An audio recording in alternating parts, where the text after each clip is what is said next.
All right. So this is a whole new thing on the channel. I have been going to local meetups and stuff, and I wanted to talk a little bit more about just balisong culture and the people that are in it, and some of the local people here in Atlanta. So, well, I guess Georgia more broadly. In general, yeah. But not necessarily only people in Georgia. I kind of want to do this when I go to Blade Show. If I go to Blade West, yeah. I'd love to interview people like this for this channel. But yeah, this is a bit of a different thing. We're doing a little interview. I want to interview more people, talk to them, see their opinions about the hobby, and I wonder if y'all find this interesting. So today we got Jack. How you doing? Hi. So, I don't know what exactly I want to get into, though I have a feeling it'll be kind of similar to what we did, because I interviewed you at Blade Show. Yeah. And that was actually a good interview. You did. Thank you. You did great. This is much more casual, though. That was I'm behind the camera, kind of sit down, weird professional style sort of thing. Yeah, I was trying to be professional and clear with everything. Whereas this is just us chilling. So, so what got you into the hobby in the first place? Do you know? Do you remember? You totally asked me this. Yeah. Yeah. So the TF2 Meet the Spy video. Yeah. Okay. So it was the same. It was the same because that was me. Yeah. What? I was a big TF2 guy. I love TF2. I played that all the time. What was your favorite map? Oh shit. Okay. Now. Okay. You know what? Now we're cooking. Oh shit. Okay, if we're talking casual play, I like Dust Bowl a lot. Yeah, I like Dust Bowl. Dust Bowl's really fun. Doing the 3-map control points. Yeah, dude. Or Five Gorge. Five Gorge is one of my favorites in general. Very underrated map. Yeah. And great for competitive play, even though they don't really use it a lot. Totally. For competitive. Did you hear that they recently fixed the bot problem?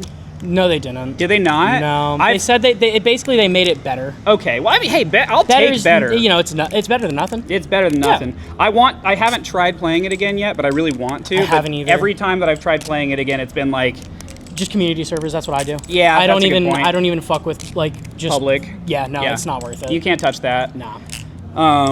Well, sick. So, after getting into flipping, what was your first balisong? Or maybe it doesn't even have to be your first necessarily, but what's been your balisong journey in general? Okay. You want to run through some of the first ones or whatever? So for the first couple of years, I was just using CCCs. Yeah.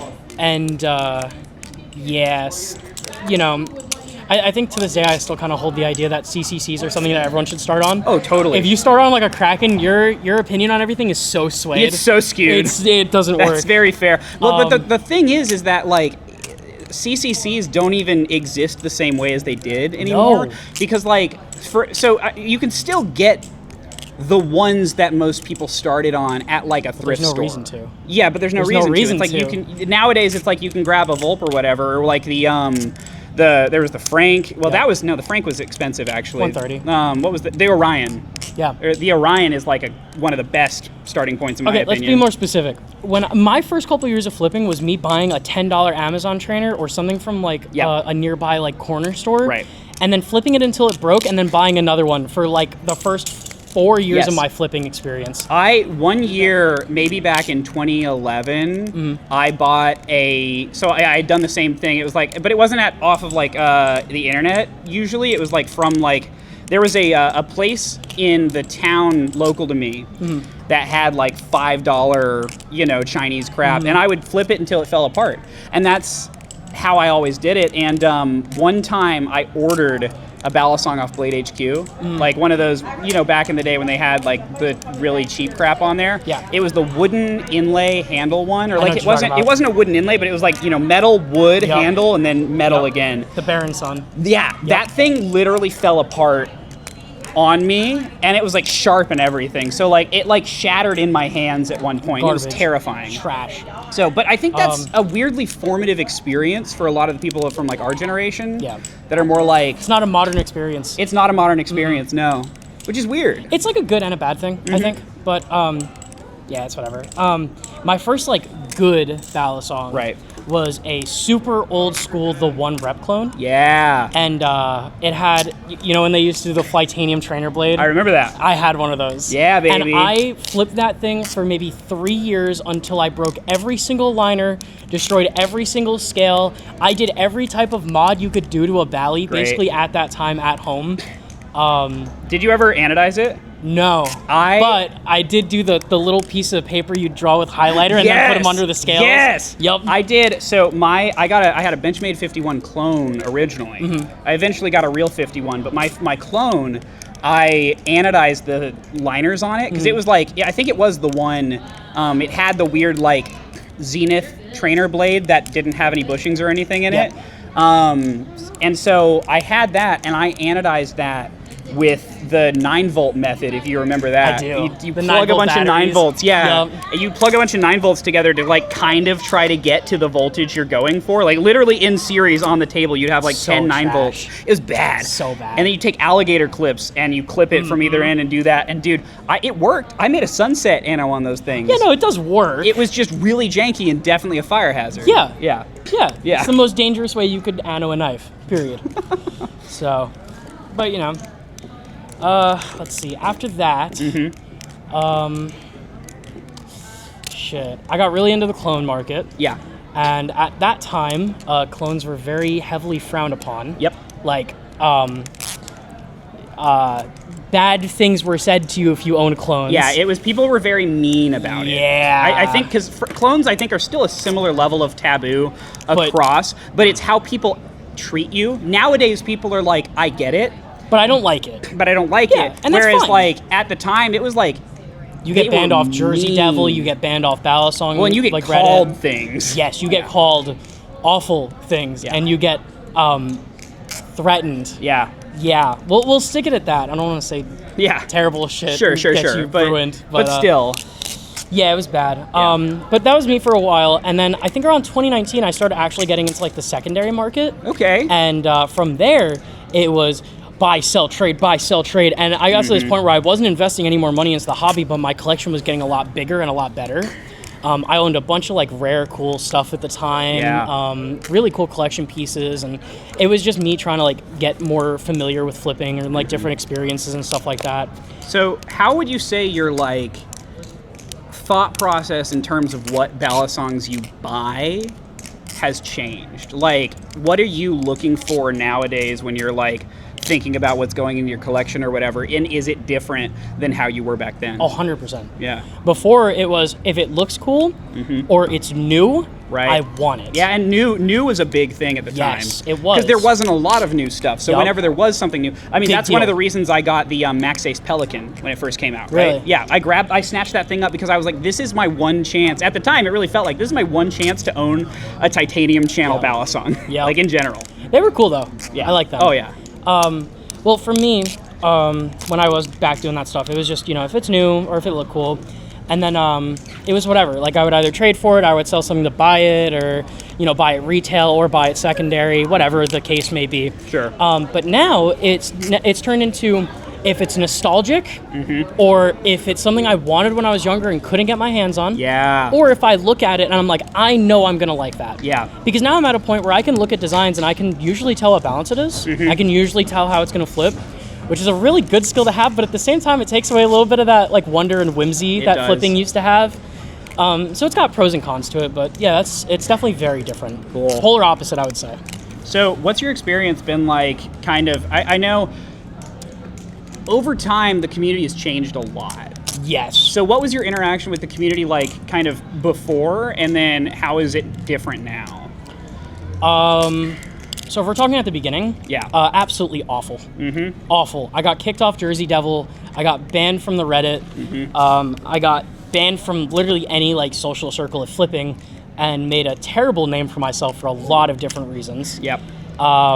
I know you've probably heard a little bit about I've heard that. a little bit, but I don't know a lot about it, truthfully. Really? Yeah. I don't well, really it was care. pretty bad. It was pretty bad. But I get it. Yeah. I was very loud and outspoken about clones and stuff like that. I do remember that, yeah. Yeah. But I will say I did always kind of peg it as just kind of like, I don't know, you're doing whatever you're doing. Yeah. And I didn't think there was harm in it, truthfully. Or at least I never saw it, but people were aggressive back then. Very. I had a weird philosophy about it when I was younger, but yeah, thankfully it all kind of worked out in the end.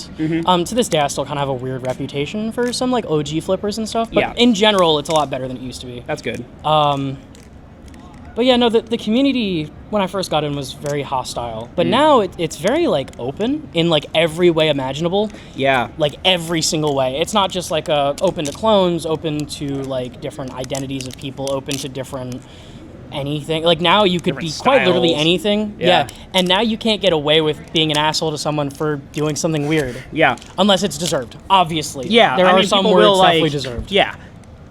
But like in general, no, you're totally right. It's really interesting, I think, how it's like shifted over time. Yeah. I think in general, like, I mean, that's exactly right. Kind of the thing is like we were talking about, people would be mean to you for clone stuff. Yeah. Now they're just like, no, hey, don't do that. Yeah. You know, it's a different. Like if you do it, it's whatever, but you know, Yeah. please don't if you Yeah. can avoid if it. if you can avoid it or afford it, like. Yeah, because that's the biggest big thing too, is now people are more understanding as to why you get clones and stuff. Yeah, Which is also great. Oh, totally. Oh, yeah. No, that's a really good point. is a Because really back good in the day, like, well, because the people that were mean to you were adults. Yes. Like, I think that's something that a lot of people don't understand, is that, like, they were adults. And when we were... I was like 15. Yeah, I was not... I couldn't afford it. I was a child who could not afford stuff in this hobby that has a weird... interest for children. Like, children love balisongs. Yes. And I mean, it makes sense. It's a fidget toy that can hurt you, which is like And knives are the cool. most teenager thing possible, I Yes. think. But either way, it's like, so it was adults who could afford all this stuff or had already been in the hobby for like a minute and were participating and like buying and selling and trading these things that you just couldn't buy anymore. Yep. You know? I mean, the Benchmade 42 was only discontinued in 2010. Yep. So like that you think of the 42, I think a lot of modern flippers think of the 42 and they think of it like as a 90s thing or whatever. But it wasn't. And it's It like, was no, around it for a was while. around for a while. And because I mean, I think it was released in 99 or something like that, Yeah. maybe 2001. Early 2000s, yeah. And it existed until 2010, and so it had a huge run. But like, I started to come into flipping seriously in like 2012, I would say. Yeah. Like I knew about it maybe 2011, 2010-ish, but I didn't even like try to buy anything or whatever until 2012 or so. So I don't know, it's weird in that way. It is definitely strange. And then to add on as well, you know, when you're a kid and, you know, you want to buy a knife, Right. the only thing that was like budget or cheap at the time was the bare bones. Yeah. And that was a budget Yeah. back then. There was nothing cheap. So, No. you know, for the newer flippers out there, we didn't have options like you guys have today. No. The cheapest thing we had was the bare bones until Yeah. the squid trainer came out. And the squid trainer came out and I was like, whoa. Well, so like it's mind blowing to me because like, so I've heard people complain about the price of the Volt. Yeah. They're $65, and I'm like, you guys have no idea. no like understanding. Yeah, Yeah. The place that we're in, it's like, so like I think about it with the Volt Pro as well. It's like I wanted that to be priced good. Yeah. And around $160 is a very good price, but with all of the stuff that's out now, like especially from like LDY and whatnot, like it is impressive what they're able to do, but you've got to understand how modern of a thing that is. Yep. Like that's a very recent phenomenon. Because if you looked, if let's say the Volt Pro existed back in like, let's say 2018, Sure. that's $230 minimum. Oh yeah, yeah. Like minimum. Yeah. You know, and people would be like, oh my God, that is a crazy price. $230. That's crazy. Like, what? Yeah. Bushing's hardened blade Yeah. and Yeah. the G10, like that would have been insane back then. Yeah. Like the perspective of what price to performance is nowadays is very skewed, and it makes sense. I'm it not makes going sense. after people. I just for think it. it's funny how quickly it happened too, because That is fast. I think the reason it happened so quickly is because it's something that happened with the growth of the community. Yep, and like, the biggest it growth of happened the so community- quickly because people are joining and are new, and so they are just coming in when it already is this way. Yep. You And it know? all happened during COVID. Yeah, Because it all everyone happened started during getting to COVID. flipping, and then right after COVID, it was like, I can make one of these. Yeah. And then boom, that was it. Everyone started making valleys, and then because there's more, you have to have competitive prices, or else you're cooked. And even that's kind of a lie, because there's a lot of people who will sell things at not competitive prices, but still be able to sell them, which is complete bullshit. Yeah. But hey, you know, I didn't say nothing. I don't know who said that. Like, Who said that? You know. Yeah. But it's very interesting to think about. Yeah, no, You I know? totally agree. I think so. It along that kind of thought process, I think, how would you say like the community itself has shifted over time, if you have any perspective on that. How it shifted. Yeah, because I feel like when we were getting into it, it was very ragtag in a lot of ways, because you were on, you know, the different forums or whatever, and there was not a lot of opportunity to really meet people who did this. Yeah. You know? It was very online. Whereas nowadays, more people than ever are going to Blade Show, and we have stuff like the local meetups that we've been doing, and I think that's like cool and important, so.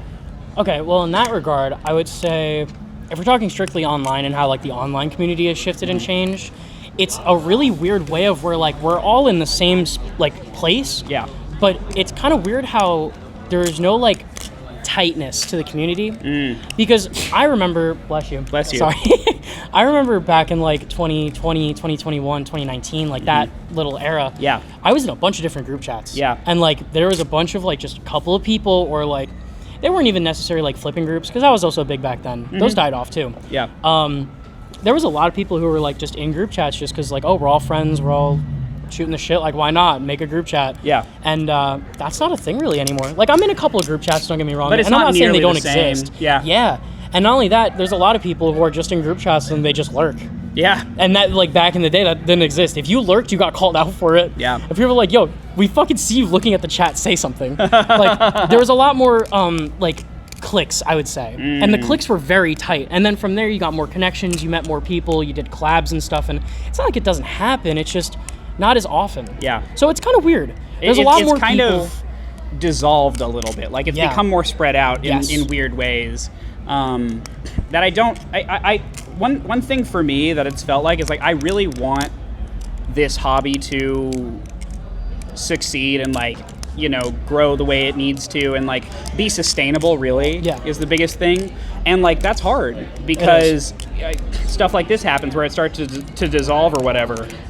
Do you think there's anything we can do to help with that? Talk to people. That is like the easiest thing. I understand for some of you it's really hard to like reach out, and I'm not throwing shade. I am very much like that to everyone. I don't really reach out to anyone. I just get a ton of DMs and reply. But reply to people's stories. You know what I mean? Like that's even an easy one. Just be like, hey, I like that combo. Hey, that was sweet. Hey, how'd you do this? That's one of the ways that I like will actually interact with people is like, because I'll do that to you. I'll see your story and I'll be like, oh, that's sick or whatever. Like, and it's an easy way to like get a conversation started. Or even if there is no conversation, it's good to just like be like on someone's radar. So, like. I think I will say though, I'm going to kind of add to that. My perspective on that too is like there is a weird balance that you need to strike with it, because even though it is good to reach out to people more often, but there is a weird thing. If you reach out to too many people, then you're going to be strung a million different directions. Like you can't. I think it's also good to invest in the people you enjoy the most. Like if you have 2 or 3 or 5 different people that you like really connect with, being more intentional about messaging them more often or whatever is a really, really good thing. Agreed. And that helps like everybody stay a little more tight. Yeah, I just think a lot more socialization would be really good for the community, and I think that's what would like really make it a lot more tight-knit and a lot more... Oops, sorry. Wow. That was bad. Wow. That was bad. I almost stabbed you in the knee. That's fucked up. That was fucked up. Do it again. I mean, sorry. It would be good to have more socialization. Because I think that's really what's killing out, like, you know, people's like need to improve, like people's motivation. A lot of motivation is tied to like being around friends. Think about like the Utah people. Like they are amazing, don't get me wrong, and I'm not undervaluing or undermining their success, but they would not be as good without each other. No, totally. Like being able to push someone else and being like, I want to see you do better, or like sharing tricks, sharing ideas, concept flipping, like doing that kind of stuff is really important. And back in the day when we had all those group chats, we did that. Because we weren't in person, but we would still do that. Whether it be talking shit about someone's flipping just as a joke, or being like, you know, or like sharing a clip and then people being like, oh, well, this or that or whatever, you know, like it's genuinely helpful. Or like specific, just, hey, look at this trick I learned. Or hey, look at this concept. You know what I can do with this? And then like people would like brainstorm and go ham with it. No, there's a lot of good things that come from socializing. It's more than just, you know, making friends. It's good for yourself. If you want to get good at flipping, talk to people. That is one of the biggest things. Talk to people. No, that's really, really good advice. Cool. Thank you, dude. Of course, man. Appreciate it. Of course. So yeah, that's pretty much it for one of these. I want to do more of these with more people. I think it's pretty cool. Yeah. You have a good time? It was great. Yeah. I also just like talking to you, so Yeah. this works. Appreciate Yeah. that. Besties. Oh my god. Sorry. So yeah, I'm definitely gonna do more of these. So let me know what you thought of this, and let me know if you have any like questions that you'd like me to ask people. Like I don't know if people have like ideas for some of the stuff I should be asking people, but if you do, let me know in the comments. So I'll also be in the comments if you have any questions. Jack for will me. be there. Ask Jack questions. Yeah, I like to stalk comment sections. All right.